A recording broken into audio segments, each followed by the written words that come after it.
بسم اللہ الرحمن الرحیم۔ السلام علیکم۔ حاتم طائی کی بیٹی جب قید ہو کر بارگاہ رسالت صلی اللہ علیہ وسلم میں آئی تو اس کا دوپٹہ تھوڑا سا سر سے کھسکا ہوا تھا، سر کے چند بال یا ایک بال نظر آ رہا تھا۔ آپ صلی اللہ علیہ وسلم نے حضرت عمر رضی اللہ تعالیٰ عنہ کو فرمایا، عمر بیٹی کے سر پر دوپٹہ دو۔ حضرت عمر رضی اللہ تعالیٰ عنہ نے کہا، یا رسول اللہ صلی اللہ علیہ وسلم، کافر کی بیٹی ہے۔ آپ صلی اللہ علیہ وسلم نے رو کر فرمایا، عمر بیٹی بیٹی ہوتی ہے، چاہے کافر کی ہو یا مسلمان کی۔ پھر آپ صلی اللہ علیہ وسلم اپنی جگہ سے اٹھ کھڑے ہوئے اور چادر اٹھائی کر بچی کے سر پر رکھی اور فرمایا، بیٹا میرے صحابہ آپ کو قید کر کے لائے ہیں، میرے پاس رہنا چاہو تو رہو، واپس جانا چاہو تو جا سکتی ہو۔ وہ لڑکی کہتی ہے، میں واپس جانا چاہتی ہوں۔ آپ صلی اللہ علیہ وسلم پر میرے ماں باپ بھی قربان۔ آپ صلی اللہ علیہ وسلم نے صحابہ کی ڈیوٹی لگائی۔ 2 دن اور 2 راتوں کے بعد آپ صلی اللہ علیہ وسلم کے پاک اصحاب دروازے پر پہنچے اور دروازہ کٹکھٹایا۔ اندر سے عطا بن حاتم یعنی حاتم کا بیٹا باہر آیا۔ جب بین کو غیر محرم صحابہ کے ساتھ دیکھا تو غصے میں آ گیا۔ پہلا سوال بین سے پوچھا کہ مسلمانوں کا نبی کیسا ہے؟ بین بھاگ کر آگے ہوئی، بھائی کے منہ پر ہاتھ رکھ کر کہتی ہے، بھائی غلط لفظ منہ سے نہ نکالنا، میرا باپ بھی میری عزت کی حفاظت نہیں کر سکتا تھا جو محمد عربی صلی اللہ علیہ وسلم نے کی ہے۔ اس نے پوچھا، ان صحابہ کا کردار کیسا ہے؟ کہنے لگی، نماز کا وقت ہوتا تھا یہ نماز پڑھتے تھے، میں نے ان کا چہرہ نہیں دیکھا، انہوں نے میرا چہرہ نہیں دیکھا۔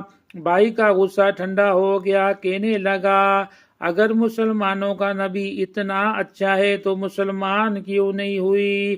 لڑکی کہنے لگی کہ دل چاہتا تھا مسلمان ہو جاؤں، پھر سوچا کہیں بھائی جہنمی ہو کر نہ مر جائے، تمہیں لینے آئی ہوں، آؤ دونوں بہن بھائی نبی کریم صلی اللہ علیہ وسلم کے قدموں کو چوم کر جنت کی بہاریں نہ لوٹ لیں۔ حضرت ابو بکر صدیق رضی اللہ تعالی عنہ پہلے شخص ہیں جنہوں نے رسول کریم صلی اللہ علیہ وسلم سے آپ کی نبوت پر دلیل طلب کی، اور اس کی وجہ یہ ہے کہ حضرت ابو بکر صدیق رضی اللہ تعالی عنہ تجارت کے سلسلے میں یمن میں تھے، اور آپ کی عدم موجودگی میں حضرت نبی کریم صلی اللہ علیہ وسلم کو نبی بنایا گیا، اور حضرت ابو بکر صدیق رضی اللہ تعالی عنہ اپنے ساتھیوں کے ساتھ راستے میں ایک مقام پر ٹھہرے جہاں یمن کا ایک راہب تھا۔ راہب نے ان سے پوچھا، کیا تم میں کوئی خطیب ہے؟ انہوں نے کہا، ہاں، اور انہوں نے حضرت ابو بکر صدیق رضی اللہ تعالی عنہ کی طرف اشارہ کیا۔ اس نے آپ کو اکیلے ہی اپنے پاس بلایا اور آپ سے کہنے لگا، تو کہاں سے آیا ہے؟ آپ نے کہا، مکہ سے۔ اس نے کہا، وہاں کوئی مدعی نبوت ظاہر ہوا ہے؟ آپ نے کہا، نہیں۔ راہب نے کہا، مکہ سے میرے پاس ایک تصویر آئی ہے، میں وہ آپ کو دکھاتا ہوں، اگر آپ نے اس سے ملتے جلتے کسی شخص کو پہچاننا تو مجھے بتانا۔ سو اس نے آپ کے سامنے وہ تصویر پیش کی تو آپ نے کہا، یہ ایک شخص کی تصویر ہے جو محمد بن عبد المطلب کے نام سے مشہور ہے۔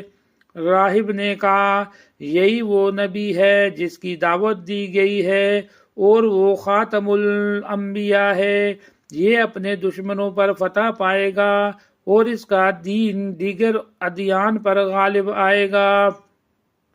حضرت ابو بکر صدیق رضی اللہ تعالی عنہ نے کہا، ہمیں تو اس کی یہ بات معلوم نہیں، اور نہ اس نے دعویٰ کیا ہے، اور نہ وہ علم میں مشہور ہے، اور نہ اچھا لکھ سکتا ہے اور نہ اس نے یہود و نصاری سے میل جول کیا ہے۔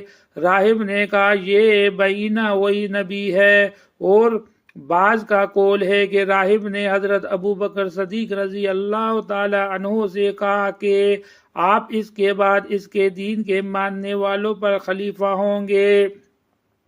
پس حضرت ابو بکر صدیق رضی اللہ تعالی عنہ راہب کے ہاں سے واپس آ گئے، اور راہب نے جو کچھ آپ سے کہا آپ نے اپنے ساتھیوں میں سے کسی کو نہ بتایا۔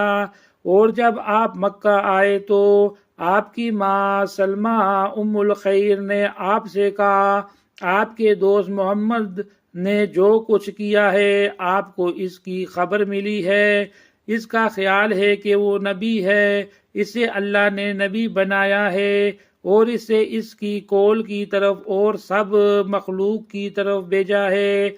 آپ نے اپنی ماں سے کہا وہ کہاں ہے؟ اس نے کہا وہ ترا میں ہے۔ حضرت ابو بکر صدیق رضی اللہ تعالی عنہ جلدی سے پہاڑی کی طرف گئے، اور آپ نے حضور اکرم صلی اللہ علیہ وسلم کو ایک غار میں دیکھا اور سلام کیا اور کہنے لگے مجھے خبر ملی ہے کہ آپ نے نبوت و رسالت کا دعویٰ کیا ہے۔ آپ نے حضرت ابو بکر صدیق رضی اللہ تعالی عنہ سے کہا میں مدعی نہیں بلکہ اللہ تعالیٰ نے مجھے نبی بنایا ہے۔ حضرت ابو بکر صدیق رضی اللہ تعالیٰ عنہ نے آپ سے پوچھا کہ آپ کے صدق کی دلیل کیا ہے؟ آپ صلی اللہ علیہ وسلم نے پوچھا کیا تو نے میرا کوئی جھوٹ دیکھا ہے؟ آپ نے کہا قسم بخدا نہیں، مگر یہ بات دلیل کے بغیر قبول نہیں کی جائے گی۔ نبی کریم صلی اللہ علیہ وسلم نے فرمایا اس کی دلیل وہ بات ہے جو راہب نے آپ سے کہی ہے۔ حضرت ابو بکر صدیق رضی اللہ تعالی عنہ نے کہا میں گواہی دیتا ہوں کہ اللہ کے سوا کوئی معبود نہیں اور آپ اللہ کے رسول ہیں، اور میں اس بات میں آپ کا پہلا پیروکار ہوں۔